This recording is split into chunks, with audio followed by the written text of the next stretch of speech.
गया भाई गया, इंडियन एविडेंस एक्ट 1872 भी चला गया है। अब आ गया है द भारतीय साक्ष्य अधिनियम 2023। मैंने ये नई प्लेलिस्ट बनाई है बीएसए सीरीज। इसमें हम कवर करेंगे एविडेंस एक्ट को, मतलब के भारतीय साक्ष्य अधिनियम को, शॉर्ट में बोले तो बीएसए 2023। कुछ स्टूडेंट्स को नाम याद करना मुश्किल हो रहा है, तो मैं बता दूं कि भारतीय मतलब इंडियन, साक्ष्य मतलब एविडेंस और अधिनियम मींस एक्ट। तो ये इंडियन एविडेंस एक्ट ही है नए नाम के साथ भारतीय साक्ष्य अधिनियम 2023। देखिए, एक्सपर्ट पॉइंट ऑफ व्यू से भी स्टडी करना जरूरी होता है। भारतीय साक्ष्य अधिनियम कैसे लागू हुआ था, इसके टाइमलाइन को कवर कर लेते हैं। 11 अगस्त 2023 को बीएसए बिल लोकसभा में इंट्रोड्यूस हुआ था। बीएसए भारतीय साक्ष्य अधिनियम बिल, मतलब अभी जब ये एक्ट नहीं है तो उससे पहले इसको बिल ही कहते हैं। एक्ट तब बनता है जब प्रेसिडेंट द्वारा साइन किया जाता है।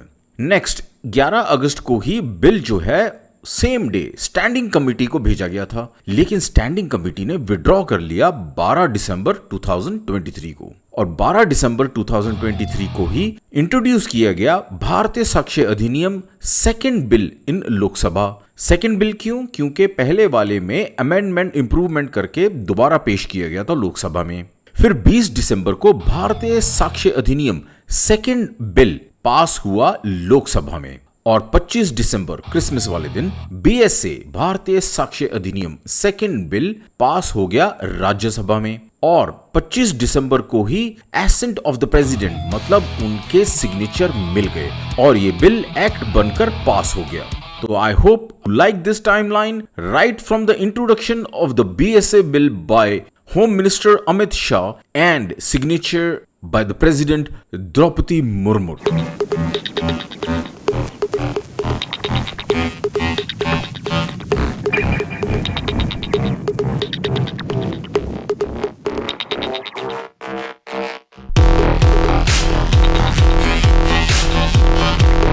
इसके ऑब्जेक्टिव को कवर करते हैं। During the British rule, criminal laws were codified in India which remained largely unchanged for many years.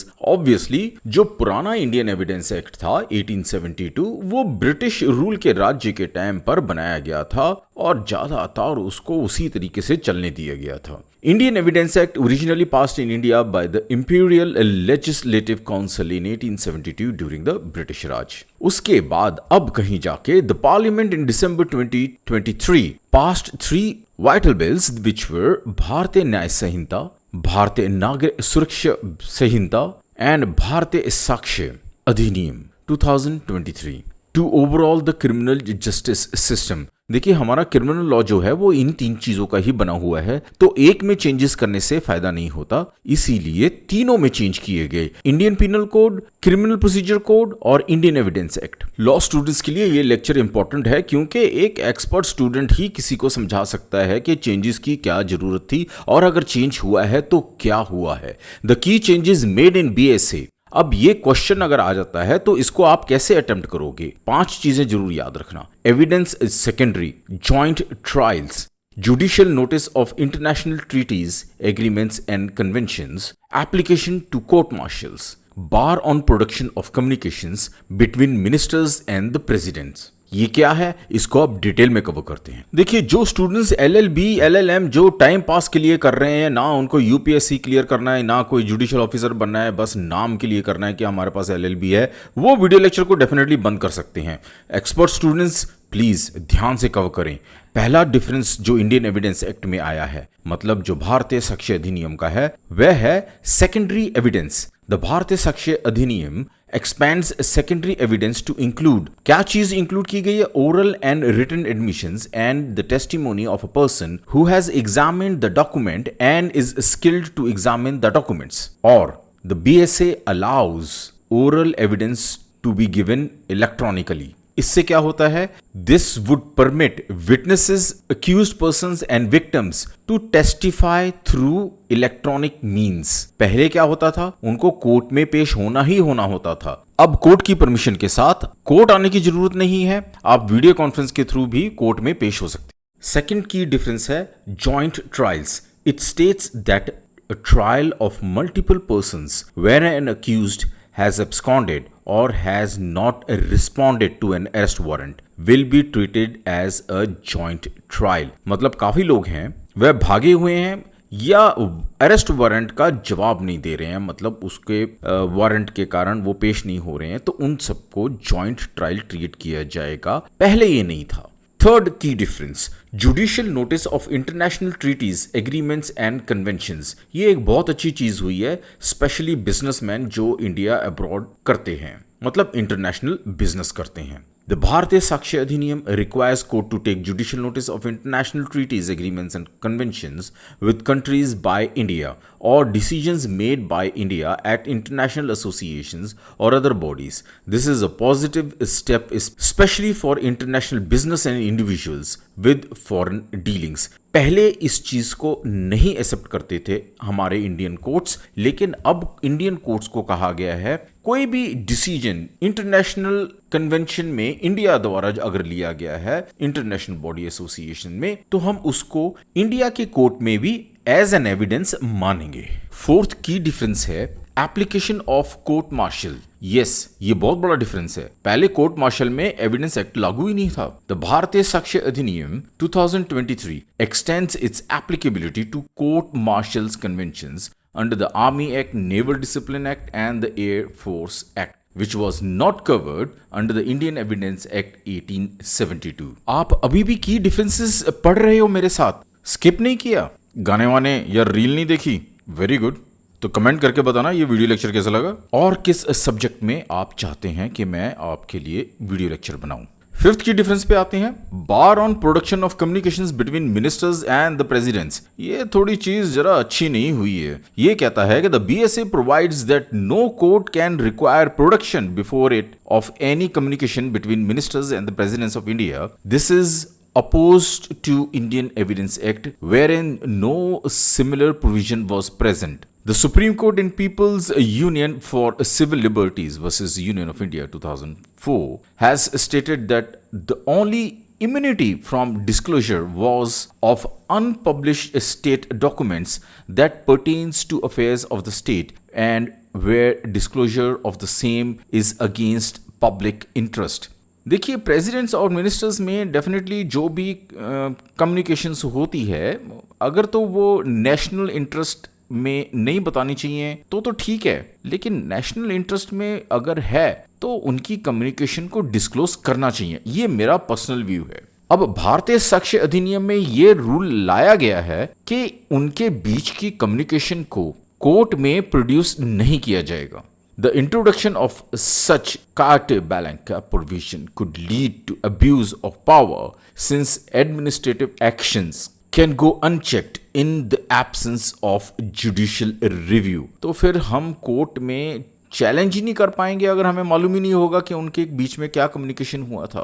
तो ये अमेंड करके हटा देना चाहिए। बट फिलहाल अब ये रूल है कि मिनिस्टर्स और प्रेसिडेंट्स के बीच में क्या कम्युनिकेशन हुई है इसको कोर्ट में नहीं पेश किया जाएगा। अब अगर कोई आपसे छोटा सा क्वेश्चन पूछ लेता है कि what are the key changes in BSA और what are the differences between BSA और इंडियन एविडेंस एक्ट, तो ये 5 पॉइंट आप उनको बता सकते हैं। आप हमारी वेबसाइट से इसको डाउनलोड भी कर सकते हो फ्रॉम www.lorac.com। और भी चेंजेस हैं जो कि मेन नहीं है लेकिन फिर भी आपको पता होना चाहिए। ल्यूनाटिक वर्ड जो है और पर्सन ऑफ अनसाउंड माइंड, इसको हटा दिया गया है। सेक्शन 124 को भी हटा दिया गया है। ल्यूनाटिक वर्ड को इसलिए हटाया गया है क्योंकि इसको कंसिडर किया गया था कि ये इनसेंसिटिव है, आउटडेटेड है। और सेक्शन 124 को इसलिए हटाया गया है क्योंकि ये सेक्शन 118 के साथ कॉरस्पॉन्ड मतलब मैच करता था, तो अनरीजनेबल था। इन दोनों को हटा दिया गया। और क्या क्या चीज डिलीट कर दी गई है इसको भी हम जरा पढ़ लेते हैं।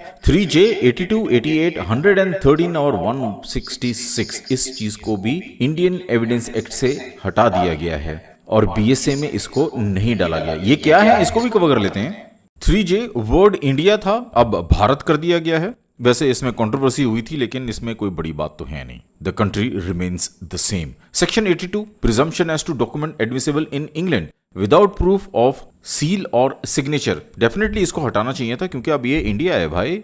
Section 88 presumption as to telegraphic messages. अब कोई टेलीग्राम ही नहीं भेजता है भैया, हटाना तो पड़ेगा इसको 88 को रख के क्या करेंगे और पढ़कर क्या करेंगे students. Anyway, section 113 proof of session of territory. अब इसकी वैसे जरूरत पड़ती नहीं है, लेकिन पड़ भी सकती है, लेकिन पड़ती नहीं है तो इसके लिए हटा दिया। सेक्शन 166 पावर ऑफ ज्यूरी और एसेसर्स टू पुट क्वेश्चंस। अब ज्यूरी सिस्टम नहीं रहा है तो इसको भी हटाना ठीक है।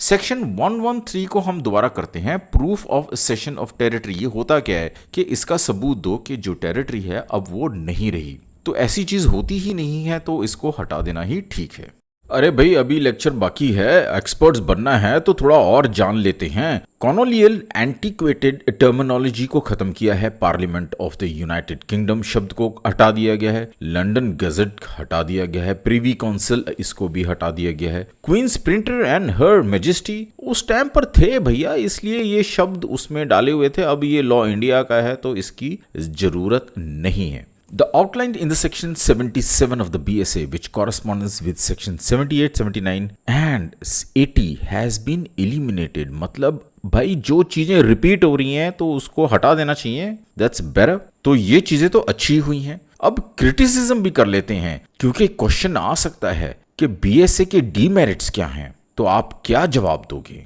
जवाब तैयार है अब आपके पास, वीडियो लेक्चर देखते रहिए। इसकी क्रिटिसिज्म करते हैं, lack of proper safeguards. The BSA has allowed electronic records to be used as primary evidence. भाई अब इलेक्ट्रॉनिक रिकॉर्ड को आप प्राइमरी एविडेंस यूज करोगे, और आपको पता है इलेक्ट्रॉनिक जो है कितना ज्यादा टैंपर किया जा सकता है, कोई भी कर सकता है, कोई भी एक्सपर्ट इलेक्ट्रॉनिक एविडेंस को। एनीवे, फिलहाल तो अब ये लॉ है, देखते हैं आगे। This harbors a possibility that electronic records can be tampered during the process of judicial adjudicating the matter। अरे भाई बड़ी अच्छी चीज़ है कि कोई इलेक्ट्रॉनिक रिकॉर्ड आपने दे दिया है एविडेंस के तौर पे, उसको तो कोर्ट में जमा करने के बाद भी टैंपर किया जा सकता है, छेड़छाड़ की जा सकती है। कौन प्रूफ करता रहेगा भैया? जो इलेक्ट्रॉनिकली वेल वर्स्ट, मतलब उनको अच्छी नॉलेज नहीं है, वो तो बोल भी नहीं पाएंगे कि भैया ये तो टेम्पर्ड है, ये तो छेड़छाड़ की गई है इलेक्ट्रॉनिक्स एविडेंस के साथ। Commencing from the investment and ending on either conviction or acquittal of the accused unless specified safeguards are put in place, put a check against it। ये बहुत बड़ी क्रिटिसिज्म है, इसके ऊपर कैसे आप डिसीजन ले सकते हो? Definitely the biggest criticism is to allow electronic records to be used as primary evidence. तो सबसे बड़ी क्रिटिसिज्म तो इलेक्ट्रॉनिक्स रिकॉर्ड को एज एन प्राइमरी एविडेंस नहीं लेना चाहिए था। So this is lack of proper safeguard कहा जाएगा। और कंसर्न्स रिगार्डिंग डिजिटल इग्नोरेंस और इंडिया, मतलब लोगों को तो इसके बारे में मालूम ही नहीं है कि ये क्या एविडेंस हो सकता है, हमारे अगेंस्ट ही जा सकता है। ये अभी इंडिया इतना एडवांस नहीं बनाया है USA अमेरिका की तरह, USA इंग्लैंड की तरह। और प्रिवेसी कंसर्न्स, उसकी कोई बात करेगा? हमारे मोबाइल में इतना डाटा होता है, कई बार हमने हंसी मजाक में ही पड़ोसन को कुछ भेजा हुआ होता है। तो इंसान अपनी शादी बचाने के लिए कोई भी ब्लैकमेल करते हुए व्यक्ति को एक्सेप्ट कर लेगा, उसका जुर्म अपने सिर पर ले लेगा कि भाई मेरी बीवी को मत बता देना। तो this is a serious matter, मजाक की बात नहीं है, it's a very serious matter. आपका मोबाइल फोन आपसे ले लिया जाएगा और उसमें रखी सारी चीजों को एज एन एविडेंस पेश किया जाएगा, विच इज नॉट गुड। तो अब आप इस क्वेश्चन को अटेम्प्ट कर ही रहे हैं, तो इसका कंक्लूजन लिखने पर आपको अच्छे मार्क्स मिल जाते हैं। तो कंक्लूजन में क्या लिखना है? The rapid evolution of technology, particularly artificial intelligence, has made crime harder to trace and prosecute, creating a demand for updated laws. Definitely जो क्राइम टेक्नोलॉजी से रिलेटेड है, वहां पे टेक्नोलॉजी को यूज कर देना चाहिए as an evidence. The BSA 2023 marks a specific advancement in India's criminal justice system by prioritizing technology. It introduces procedures for handling digital evidence, virtual court appearances, and expands the scope of admissible evidence while also recognizing international agreements। ठीक है, technology को इन्होंने accept किया है, उसमें जो evidences मिल सकते हैं उसको एक्सेप्ट किया है। डेफिनेटली का आजकल क्राइम टेक्नोलॉजी से रिलेटेड भी हो रहा है और कोर्ट में अपीयर होने के लिए जो वर्चुअल अपीयरेंस है ये बहुत अच्छी चीज है। और आपने इस क्वेश्चन को एंड करना है ये लिखते हुए कि legislation aims to streamline the delivery of justice. Legislation की जगह आप ये भी कह सकते हो कि the new act BSA aims to streamline the delivery of justice, leveraging technological advancements without overhauling existing system. However, the implementation may still face challenges, albeit mitigated by legislation's focus on continuity and efficiency. मतलब technology के advancement को देखते हुए इस law को update किया गया है, लेकिन बहुत सारे चैलेंजेस हैं जो हमारे को इम्प्लीमेंट करते हुए फेस करेंगे, लेकिन डेफिनेटली इसकी आगे अमेंडमेंट करने की गुंजाइश है ताकि बीएसए एक्ट को और अच्छा बेहतर बनाया जा सके। दोबारा मिलते हैं, तब तक के लिए मेरी एक request, respect elders, love kids, make this place a better place to live.